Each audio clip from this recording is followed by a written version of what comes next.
Good morning and welcome to Rising. We have a great show for you today. Happy Friday, Amber. Always good to see you on a Friday. Happy Friday. Always nice to see you. I know it's like the end of the week and I'm about to go enjoy the weekend. What do you got going on this weekend? I've had nothing, which I'm happy about. Nice. It's a busy holiday season for me, so I'm looking forward to relaxing. The same. I've made one plan. I'm celebrating my friend tonight, but after that, I think Saturday and Sunday are going to be quiet. Just veg, girl. Yes.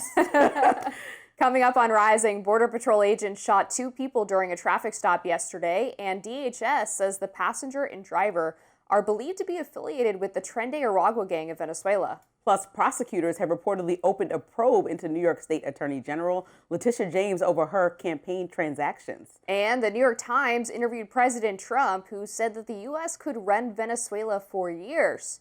But first, Lindsey, what's in your lens today? Yes, let's talk about it. So, Representative Jasmine Crockett said out loud what many people are feeling: frustration, grief, and disbelief about the tragic death of Renee Good.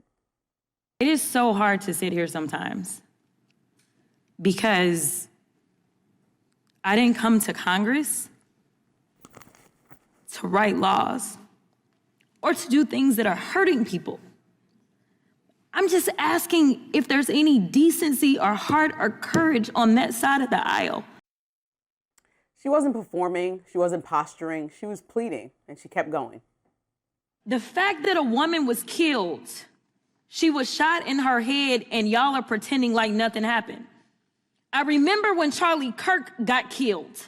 Do you remember what our response was? Our response wasn't to sit there and pretend like it was okay. Is it okay because you have a badge?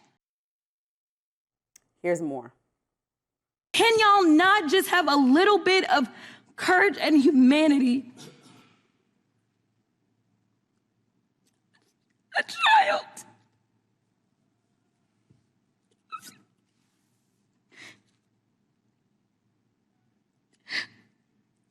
Child has lost her mom. And y'all want to pretend that it is okay. It's not okay. None of this is. Renee Nicole Good was a 37-year-old American mother of 3 kids aged 15, 12, and 6 who are now growing up without their mother.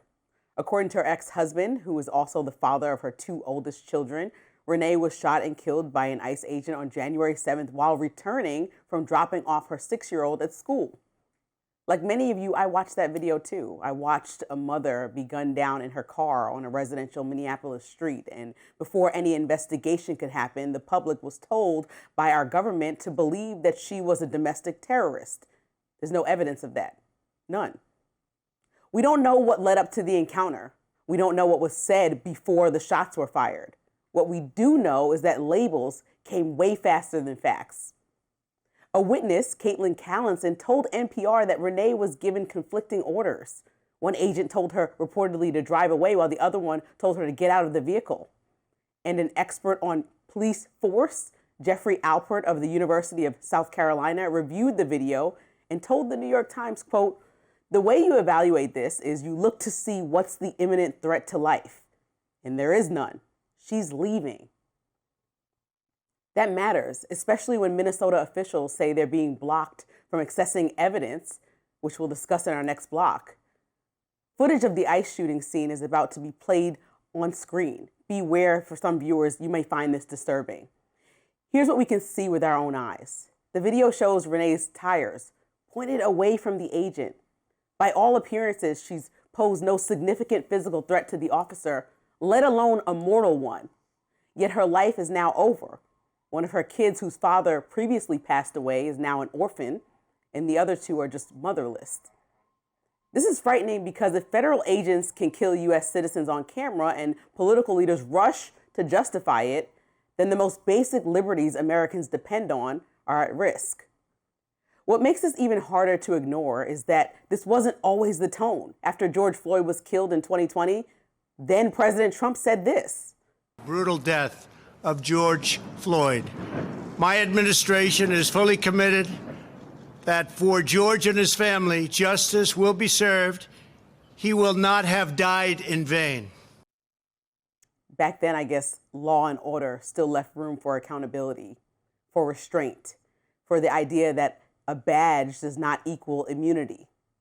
Now that obligation seems to be gone, and we just can't normalize that.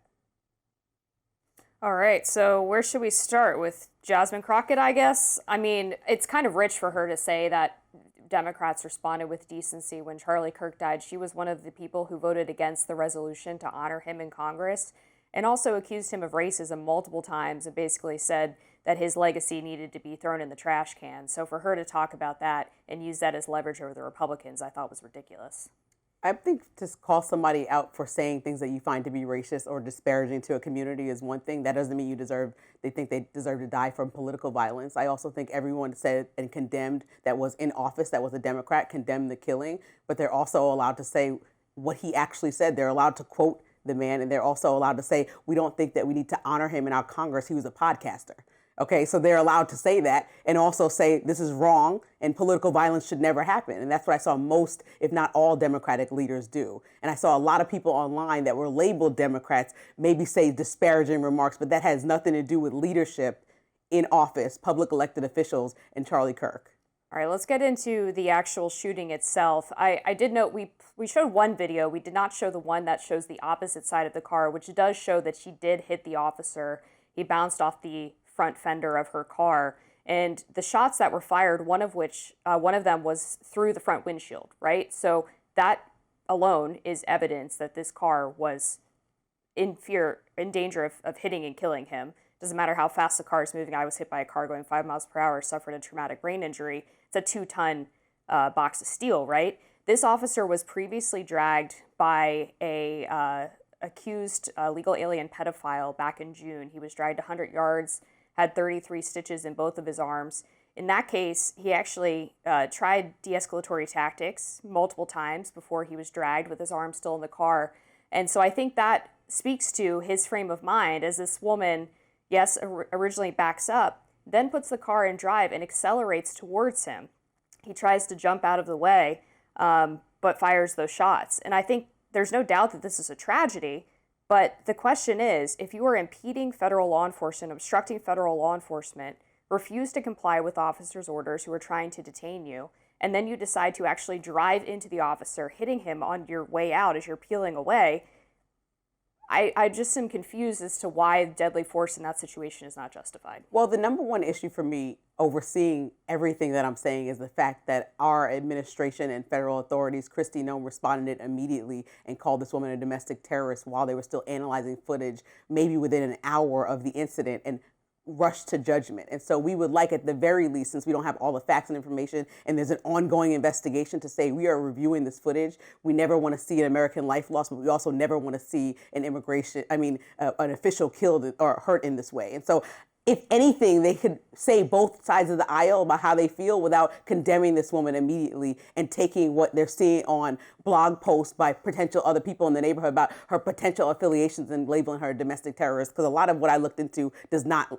add up in any familial account or any of her ex-husband's account or anything that I'm reading about other people who knew her pretty well. So I think doing your job as a federal agent does not mean killing someone, and we should not automatically go to deadly force. Robbie and I were talking about this yesterday. So yes, I learned from that conversation that you cannot shoot at the tire or shoot at someone's leg. These are not options, right? Because they could create more chaos. But what you can do is decide, are you in mortal threat? Do I really need to kill this person? And for that, many people reviewed that video and said, at the very least, hold off on judgment. And that's what we're asking of the federal government, to hold off on judgment without condemning this woman, because this is a tragedy. You don't want an American citizen killed as you're looking to remove immigrants from the country. Nobody voted for that.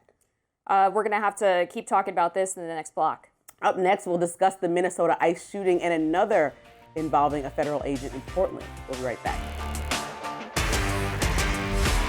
Vice President J.D. Vance stopped by the White House press briefing room yesterday and went off on the media for their coverage of the Minneapolis ICE shooting. Take a look.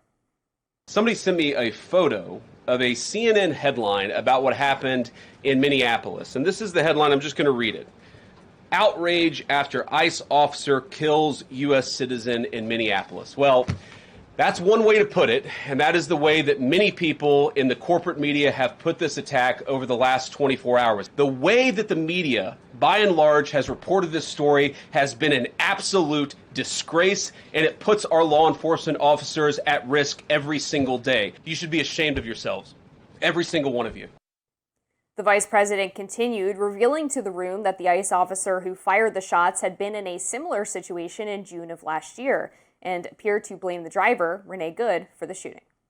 What that headline leaves out is the fact that that very ICE officer nearly had his life ended, dragged by a car 6 months ago, 33 stitches in his leg. So you think maybe he's a little bit sensitive about somebody ramming him with an automobile? What that headline leaves out is that that woman was there to interfere with a legitimate law enforcement operation in the United States of America. What that headline leaves out is that that woman is part of a broader left-wing network to attack, to dox, to assault, and to make it impossible for our ICE officers to do their job. Meanwhile, Minnesota Governor Tim Walz has put the National Guard in his state on alert out of an abundance of caution in the wake of the shooting. More federal agents, on the other hand, have been deployed. The New York Times is reporting at least 100 more have arrived in the state as of Thursday, but more could be on the way after state officials dropped out of the investigation. State investigators with the Minnesota Bureau of Criminal Apprehension said that the FBI allegedly to joint investigation of the shooting. But yesterday, BCA announced that they were withdrawing from the investigation after the agency's superintendent said they were denied access to evidence. The BCA said in a statement, the FBI informed the BCA that the U.S. Attorney's Office had reversed course. The investigation would now be led solely by the FBI, and the BCA would no longer have access to the case, materials, scene, evidence, or investigative interviews necessary to complete a thorough and independent investigation. Without complete access to the evidence, witnesses, and information collected, we cannot meet the investigative standards that Minnesota law and the public demands. As a result, the BCA has reluctantly withdrawn from the investigation. Governor Walsh addressed that news yesterday. Let's take a look. I think it's clear to everyone as they saw this that it feels now that Minnesota has been taken out of the investigation. It feels very, very difficult that we will get a fair outcome. And I say that only because people in positions of power have already passed judgment, from the president to the vice president to Kristi Noem, have stood and told you things that are verifiably false, verifiably inaccurate. Meanwhile, more troubles for DHS. 2 people were hospitalized in Portland yesterday after a reported shooting involving U.S. Border Patrol agents. As of this morning, we don't know what their conditions are. DHS spokesperson Tricia McLaughlin put out a statement following the shooting, telling The Hill, agents in Portland were attempting to conduct a targeted vehicle stop when a driver attempted to weaponize his vehicle. Fearing for his life and safety, an agent fired a defensive shot. The driver drove off with the passenger fleeing the scene. DHS also said the driver is believed to be a member of Tren de Aragua, but local leaders have pushed back on that idea. Oregon Senator Jeff Merkley urging protesters to stay peaceful in response to the shooting, writing in part on X, quote, huge concern about a reported shooting of 2 individuals by federal agents outside Portland Adventist Hospital. Please keep protests of Trump ICE CBP peaceful as Trump wants to generate riots. Don't take the bait. So I think first, when I started with J.D. Vance lecturing the media, he should also be reflective and self-aware and lecture his own staff that is saying things without showing sufficient or any evidence whatsoever to journalists or the American public that she's part of some coordinated effort to be some domestic terrorist. Well, there was a witness who said that she had been following officers around all day and that she had previously been one of the lead cars that were there to help block ICE vehicles from being able to access certain streets or get through roadways. And we see in a new clip that was released by CNN that she had been sitting there in the car for at least 3 minutes prior to the shooting. So she was intentionally obstructing that law enforcement. Well, we saw that other cars had went around her in that same video. So if they wanted to go around her, she was trying to direct traffic. She was waving through her friends again, and then we don't trying have to block law sufficient enforcement. factual information. You gave me a witness alleged account, and I'm telling you that her husband, and other witnesses, her ex-husband, her ex-husband said that she dropped her kid off at school, and yet her wife, who was there back on the scene, was seen on video saying after the incident, "I'm the one who brought her here to the protest, it's my fault. Right, so she could be crying she lost her wife because she was killed by an officer. Right, but she's admitting that they had gone there, not because they got caught up in an ICE operation driving home from dropping their kid off to school. They went there intentionally. Yeah, but again, we don't have any facts. We have two witnesses accounts that conflict one another. We know the wife saying the this is my fault. ex-husband's not a witness. He wasn't there. Yeah, but he's telling you that his wife could have called him. You think that as a mom, you have communication with people that you have children with to say what you're doing or what your morning looks like? That's not that absurd. But so I think that perhaps first-hand they could witness have on the scene is obviously yes, and another witness evidence. on the scene just told NPR that the officer told her to move on, get out of the street. So if you're saying she's obstructing justice and one officer told her to move on and she's backing up to move on and the other one said stop, then that's also a conflicting account. Maybe she was leaving because she was told to leave. So again, we don't have sufficient information and J.D. Vance is yelling at the press and not yelling at his own administration. So that's my biggest issue with his statement. But also, I think people need to understand what federal agents are trained in, because after Robbie and I had that dialogue yesterday, I looked into it. And so they're trained in distance and cover, meaning step back, move out of the vehicle's path. They're trained in containment, meaning follow, call backup, and follow the vehicle, arrest later. They're also trained in time, slow down the encounter instead of rushing the encounter. And all these things probably could have happened since the video that I saw, and mind you, I'm not an expert and not part of this investigation, seemed to me like it was not a mortal threat. And so that's all people are asking is for.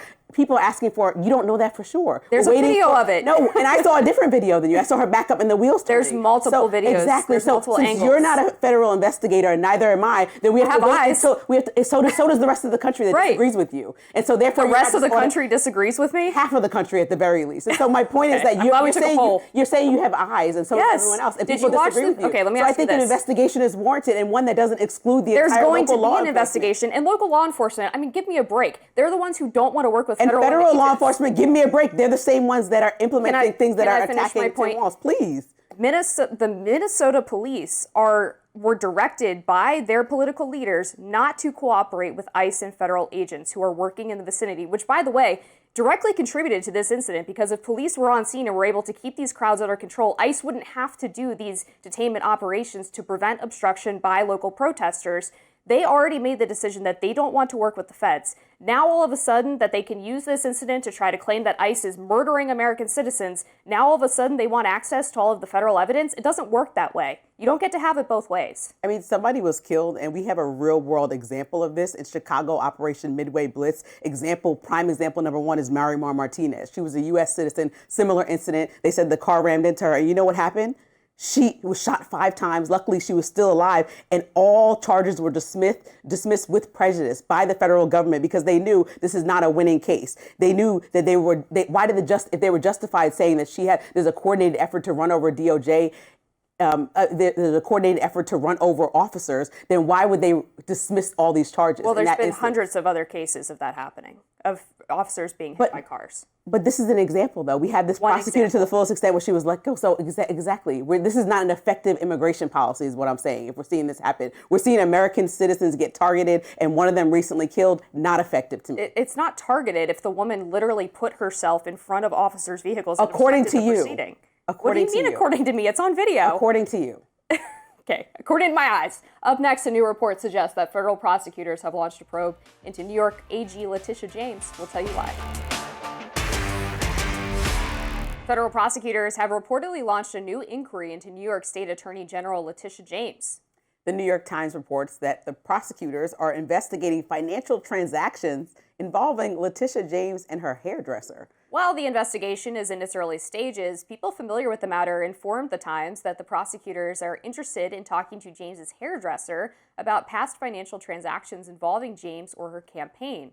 As per sources, the new investigation is being jointly led by the U.S. Attorney's Office of the Western District of Louisiana and the Northern District of New York. James' lawyer, Abe Lowell, said in a statement, "Like their earlier attempts, this attack on Ms. James is doomed to fail. The desperation of those working for Trump is palpable and makes indelible the stain already put on this Justice Department." James separately faced federal charges in Virginia that accused her of providing misleading information on mortgage documents. The case was later dismissed after a federal judge ruled that Lindsey, the U.S. attorney who solely secured the indictment, was not validly appointed. Now, Letitia James brought a civil fraud case against President Trump in 2022, which ultimately resulted in a judicial finding that Trump was liable for fraud.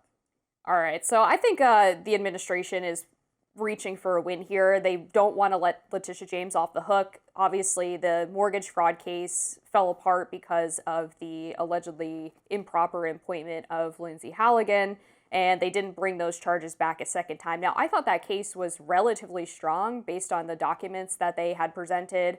She had claimed that this house in Virginia was her primary residence while she was serving as Attorney General of New York and obviously was living there full time.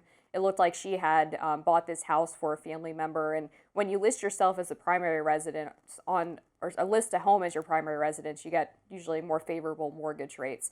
So to me, that was a relatively strong case, but then it obviously fell apart because of this prosecutor issue. So it seems to me like they are still a little bit feeling burned that they didn't get that mortgage fraud case through, and so they're trying to kind of reach for something else to get that W. You know what? Kenny Rogers says something that really lands right now. You got to know when to hold them, know when to fold them, okay? You know when to walk away. This is not a winning case. This is not a winning argument. This is a reach. This seems very petty. I can't imagine, just looking at it face value, I tried to really understand because her hairdresser did do some allegedly egregious stuff and is in a bit of trouble. Really? Tell me about that because I wasn't familiar. Okay, so the hairdresser was charged with bank fraud. It had something to do with her using someone else's information to get some kind of loan. Okay. But again, if somebody, like realistically, I love all the hairdressers I've ever experienced. They're great. We have great chats and they know about my kids and I know about their families.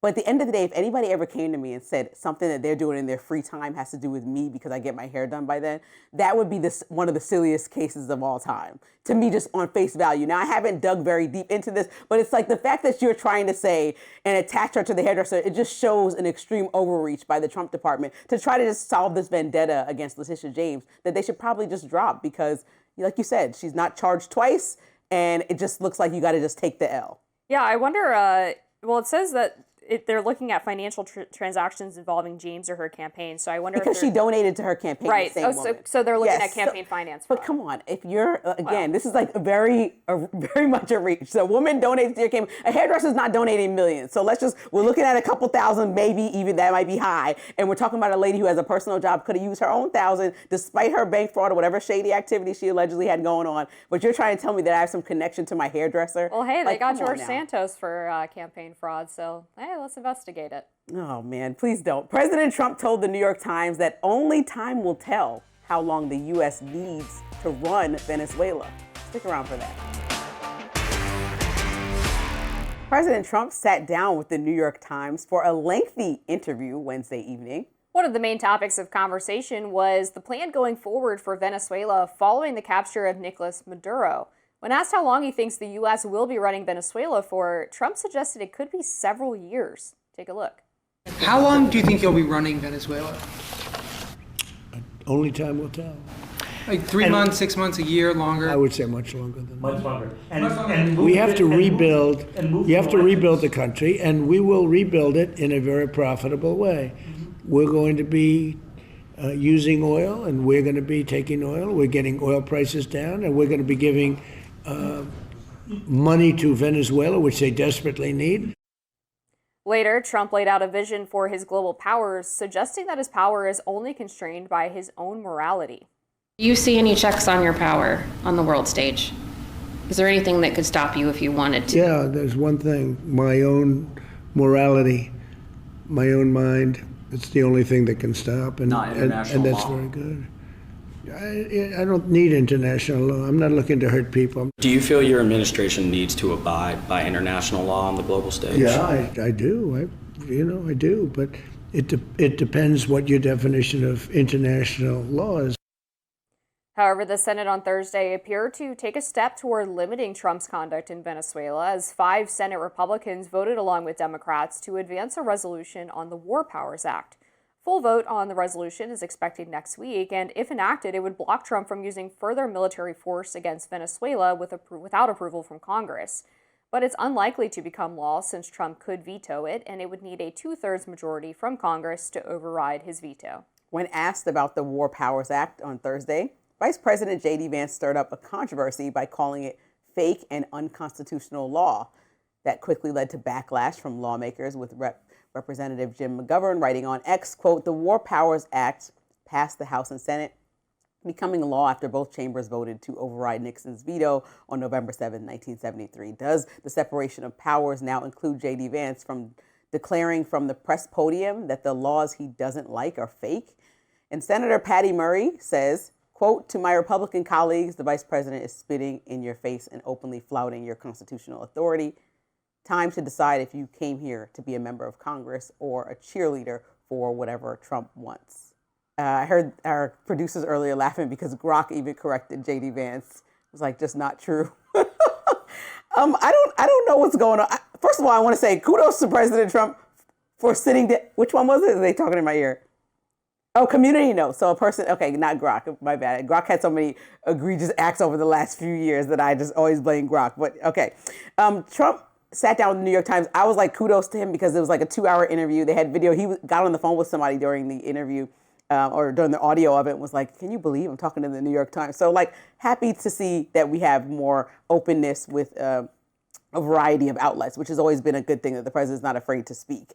What I gathered from his worldview in this interview, trying to really make sense of it, was that he feels like U.S. power may replace international law based on what he deems to be international law. And then who decides that? It seems like it's Trump.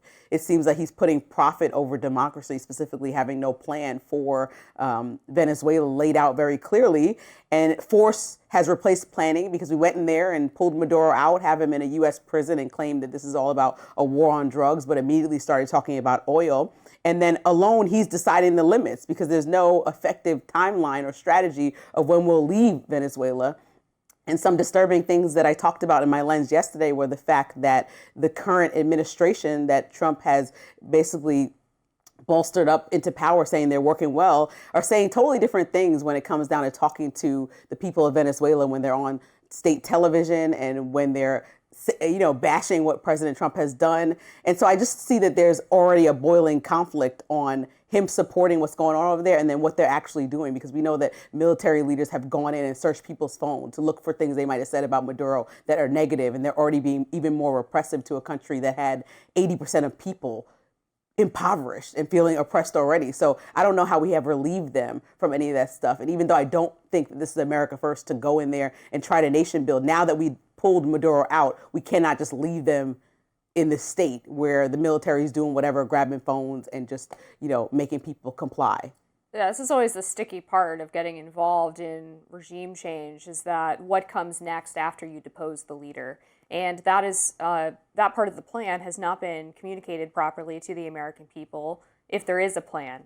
They so far have basically the number 2 to Maduro still in power, as the U.S. is sort of overseeing what's happening. And it sounds to me like the idea that he does have is that the year-long process would be more so as the U.S. in a supervisory role of making sure that the replacement regime is sufficiently pro-U.S., loyal to the U.S., however you want to put it, and not continuing the oppression of the people that Maduro did. One of the things that Trump talked about in regards to the oil was that a lot of the profits that came from the selling of Venezuelan oil, particularly the oil that was supposed to be subject to sanctions by the United States, was going directly to Maduro and his cronies, as opposed to actually benefiting the broader country, which is why you had so much impoverishment, despite the fact that Venezuela has so many natural resources.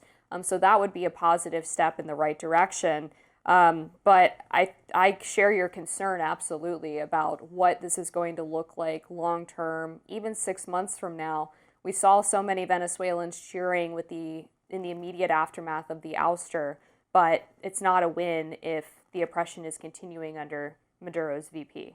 Yeah, and so with Delcy Rodriguez, his VP, I'm just trying to understand how that changes things for Venezuelan life, and if we care about humanity and democracy over just the fact that they're cooperating. Because even if she does cooperate and we do bring profit to Venezuela, what makes you think in a country where 80% of people are feeling oppressed that that'll change under a leader who wholly supported Maduro and provide those funds that the U.S. is now getting to the people? Or is it our job to make sure that as we make money together from oil, that the people get the money? Because then we're just running the country. We're overseeing Delcy Rodriguez and telling her what to do with the profits of our country, and trust that a corrupt government will somehow miraculously change, even in the face of President Trump putting boots on the ground there and pulling Maduro out. They haven't changed. They've gotten even more aggressive. I will say, I think the one thing in Trump's favor here in terms of working with Rodriguez and the incentive for them to change the regime's ways is that if the U.S. is able to, with their military, take control of your airspace in just an hour or so, drop Delta Force on the ground, go into the presidential residence and grab this guy before he even gets to his steel bunker and is able to extradite him to New York to face this massive indictment, that would be a pretty good deterrent, I would think, to doing the same things that Maduro was doing when he was in power. And then that conversation leads, and I think we only have a little bit of time, but the global precedent we're setting. If we have now dropped into Venezuela and made this decision that we're arguing has all to do with just drugs, but we haven't fully convinced the American public that it is not more about oil, then how do we then deter China from doing that to Taiwan? How do we then tell Russia, don't even continue in Ukraine, when they're like, well, what's the global authority? Like, if the U.S. is doing it, why should we stop doing it? I think it sets a weird precedent for us internationally. Yeah, and I think the counter argument to that would be that the United States has been operating on an unfair playing field with the way that Russia and China have been operating. And if China and Russia are trying to use Venezuela as a de facto puppet state, wouldn't we rather Venezuela be a puppet of the United States, particularly considering it's in our hemisphere, as opposed to letting China and Russia run roughshod and profit from all of this Venezuelan oil? And so that's where the whole Monroe Doctrine, history comes in as well. Yeah, so I think we're definitely going to have to look closely. Even people who didn't want to be involved internationally and thought America first makes no sense going to, now we run Venezuela, are like, okay, well, we already took Maduro out of there. So there's destabilization, if you even call what it was before stable,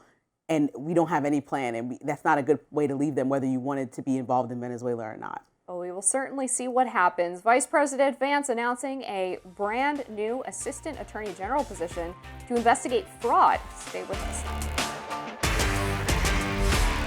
Vice President J.D. Vance announced that the Trump administration will be creating a new Assistant Attorney General position to investigate fraud, primarily in Minnesota. This comes after a DOJ investigation into alleged mass welfare fraud in the state. Of course, there was also the YouTube documentary published by YouTuber Nick Shirley that alleged massive fraud in the Minnesota child care system. That documentary caught the eye of the vice president, who expanded on the broad authority the new AG position will have.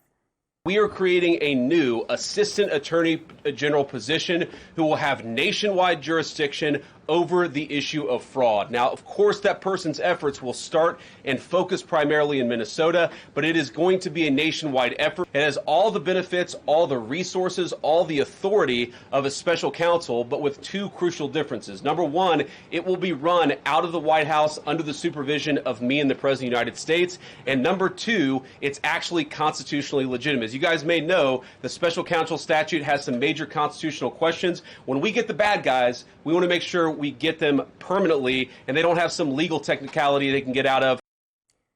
Several Republican Minnesota state lawmakers were at the Capitol earlier this week to testify before the House Oversight Committee. They doubled down on many of the allegations surrounding their state's child care system, saying that tax dollars intended for child care aid are being funneled to criminals who have purchased luxury homes and cars and even property in Turkey and apartment buildings in Kenya. The worst part, they say local Democrats have known about the fraud, and then Minnesota Governor Tim Walz failed to investigate it. Walsh, for his part, maintains that his administration has worked to crack down fraud during his time in office. His office says they will continue to pursue fraud aggressively at every level. You have to be able to start with the fact that there was rampant fraud during the pandemic, and we all understand that, but also Tim Walz now in 2026, several years after the pandemic started to quell, did not do a good job responding to this. And the fact that he put some kind of task force in like December 12th to try to address some of the stuff that's like way too little too late. So I understand why he suspended his re-election campaign and decided not to move forward with that, because a lot of people want answers.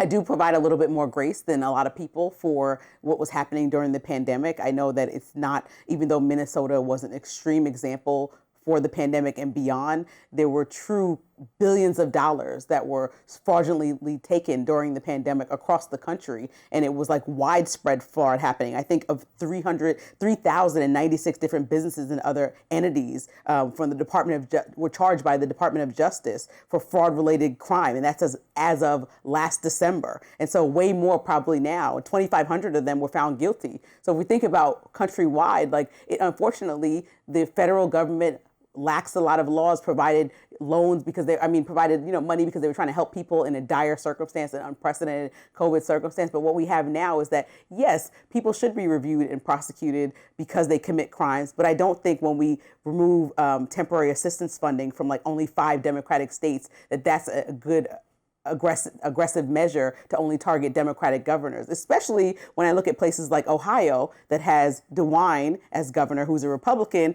and there's a state Department of Job and Family Services that reported over $1 billion in fraudulent pandemic funding, but he's not looking at that state. He's not saying to the governor over there, we're going to take funding away from you to make sure no fraud happens, because $1 billion is a lot.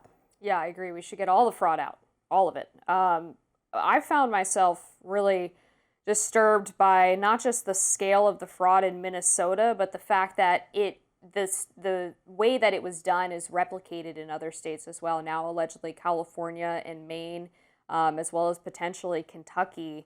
And the way that it was concentrated in the Somali community in Minnesota and was ignored by political leaders because they were worried about being called racist. That really is a huge impediment to a state that wants to have a massive, welfare system and wants to be welcoming to immigrants and refugees. Well, you can't have those two things in concert if you're not willing to crack down on fraud. That's just the reality of the situation.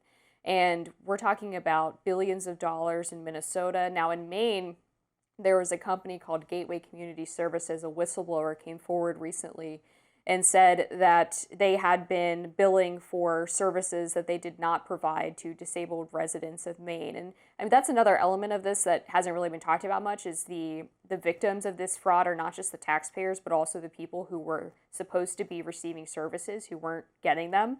In this case, it was the disabled residents of Maine. And this whistleblower said the fraud was in the hundreds of millions of dollars potentially. And fascinatingly, there are 3 Somali Americans in the Maine House of Representatives. They issued a letter in response to Trump's comments calling some Somali refugees garbage, and were very upset about this and basically denied that there was any fraud. And yet 2 out of the 3 of them had worked previously with this company, Gateway Community Services.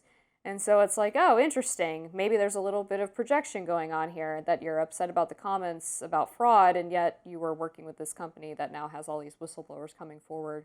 One of the fraudsters who was indicted in Minnesota was buying up property in Kentucky near the pockets of the Somali community down there as well. So it looks to me like there was a concerted effort going on to try to replicate this throughout the country and really bilk taxpayers for potentially tens of billions of dollars.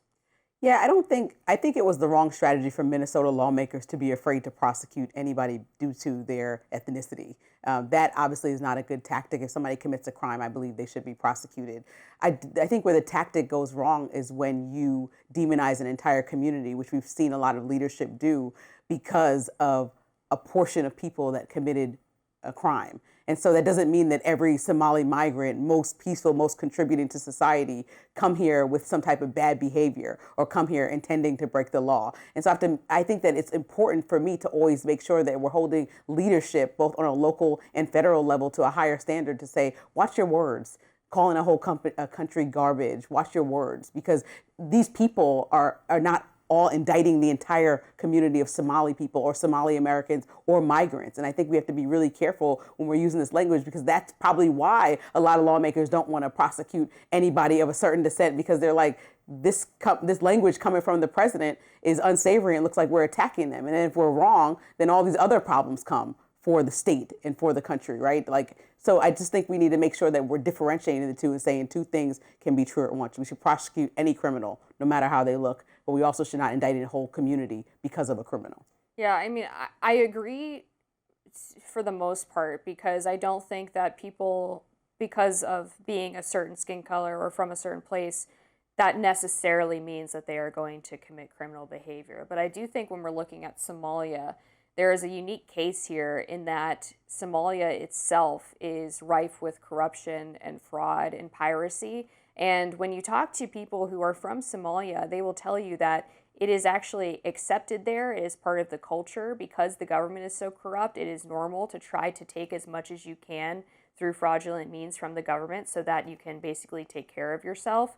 And so I think there are legitimate questions to ask of if we import a large number of people from a country where fraud is actually accepted as part of the culture, would we be surprised if those large pockets then do the same thing here? And I think because we're a country of migrants, we can look at a variety of countries that have a lot going on, like Venezuela, and people that are coming here and say, well, if they're under oppression, won't they come here and try to oppress others? Like, I don't think that we should. I think a lot of people might be fleeing that type of lifestyle. So if Somali people want to move to America and want a different type of lifestyle. Venezuela people want to migrate here. I don't think they're trying to replicate. Most people are just trying to, at least for the migrants that I've sat down and interviewed in the last year, specifically living in Colorado, which had some of the highest numbers of immigration and obviously is currently beefing with the president over it, their policies. I sat down with migrants, and a lot of them have told me face to face, and I can only take their word for what they're saying. Is like, my family's still back in Venezuela, for example. I just came here to try to make some money, and I just really would like to get them here at some point or go back home and be able to take care of them because I was oppressed just because I didn't agree with a lot of what the government was doing. So I left, and I risked my life.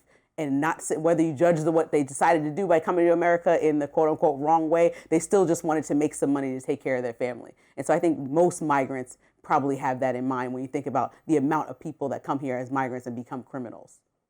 I hope you're right, Lindsey. Up next, a writer goes viral on X for saying that spending time with his children makes his blood boil. We'll be right back after this. Matt Walsh is responding to a viral X post by writer and creative director Justin Murphy, who basically said that he doesn't like being around his kids for long periods of time. That lengthy X post has almost 20 million views at this moment. It reads in part, quote, "Am I just a monster? It's been 4 years since I became a father, and I'm beginning to fear for my soul. The truth is, I just don't like being around kids for very long. Historically, this is not uncommon among fathers, but today it feels almost illegal. It's causing me a lot of confusion and anguish." Murphy continued, saying that he loves his kids, but that if he was to watch or entertain them for more than 10 minutes, his, quote, blood starts to boil. He concluded by writing, "Am I a terrible person, or is my feeling within a certain range of historically normal and it's modern parenting norms that are off? Whether it's my fault or not, I don't even care. I just want to figure this out. Something is wrong, and I no longer have the excuse of being new to this." This prompted plenty of responses on X, but a notable one came from Matt Walsh. First, he responded on X with, "Stop revealing your deeply personal anxieties on the internet. Don't reveal them to anyone, actually. Carry them quietly like a man and do your duty." Then he took it further on his YouTube show and said you shouldn't even reveal those feelings to your spouse. Let's watch. Now she thinks less of you, and she always will. Like she can't, not gonna be able to get that out of her head. You just need to get over yourself. That is the only solution. And nobody can implement that solution but you. So I had to read the transcript on YouTube because I wanted to make sure that he said a little bit more. He also said the problem is that you're very selfish and very weak and nobody can fix that problem for you. So I wanted to address the dad because I thought that I want to talk about the fact that he thinks you shouldn't share anything with your partner or spouse, but we need to talk about this dad. If you have multiple children and you had this first feeling, you need to not continue on having kids if you really get this negative feeling with more than 10 minutes with your child. I mean, some people just it's okay if you don't become a parent, right? So I just don't even understand. He's trying to, and you could tell that he's not even convinced that he's okay with his thoughts because he keeps saying historically, what history and whose history, right? Because people were out working more, maybe dad, so the mom was at home, what history are you referring to? Which exact historian? And so right. I just really feel uncomfortable with the fact that this man has multiple kids and feels this way about parenting. It was actually disturbing and heartbreaking to read his assessment of how he feels about his children. And when Matt Walsh says don't share this on the internet, I completely agree. This is viral now, right? One day your kids are going to be adults and your dad is going to be known as the guy on the internet who said he hated spending time with you. I mean, truly, like nothing goes away. This is public. And my heart breaks for those children to hear that. I think, getting into sort of the meat of this, there are a lot of modern parents who feel like they have to play with their kids on their kids' terms. One of the pieces of advice that a mom recommended to me, I'm not a mom, you can speak on this better than I can, but she was saying, one of the ways that you can enjoy spending time with your kids, even when they're really young and they don't have much in common with you, is just bring them along to things that you're doing and kind of show them what you're engaged with and what you're interested in, as opposed to like, I'm going to sit down and play trains with my kid. Bring him into the garage with you. Show him the thing you're working on in the garage, or take him out in the backyard and kick around a soccer ball. Like, it doesn't always have to be dictated by what your kids want to do. I agree with that advice 1,000%. I've always told people, and mostly because prior to taking this role at The Hill, I was solely just working on my production company, meaning I was just wherever the production was. Kinsley would fold right into that. So like if I was out of the country, she was also there. And luckily we have family to rely on and in a position to do that. But like even tonight, when I said I'm going to New York to celebrate with one of my friends, Kinsley's coming. It's a get together that's family friendly. Most of my friends have families at this point, if not understand that I have to move a lot of pieces to find a babysitter and spend a lot of money every time. So some of the events have to be family friendly, and they are. And so I feel like that is a thing that really makes sense. It's a great piece of advice. But I also think when Matt Walsh suggested that you shouldn't say this out loud, I agree. Social media is never a place to me where you reveal your deepest, darkest secrets. You might as well talk to your spouse or partner. But more importantly, probably go to therapy. Yeah. Consider therapy, dude. You might need to talk to a therapist. Yeah, talk to. Go out with the your guy boys. friends will be like, "Man, you're good." Like, they'll give you bad advice. Talk to a therapist to work through your feelings. Did you have something that historically made you feel neglected, and so you want to neglect your kids? Like what? Yeah, I don't know. What are we doing here? I will say, I do relate a little bit to what Matt Walsh is saying about the spouse. If my husband told me he hated spending time with our kids, that might break me. Like, I don't know if I could recover from that. But if your husband feels that way, he feels that it's still true. I know it's still true, but like, gosh, I mean, just wouldn't you be like, let's work together, let's figure this out?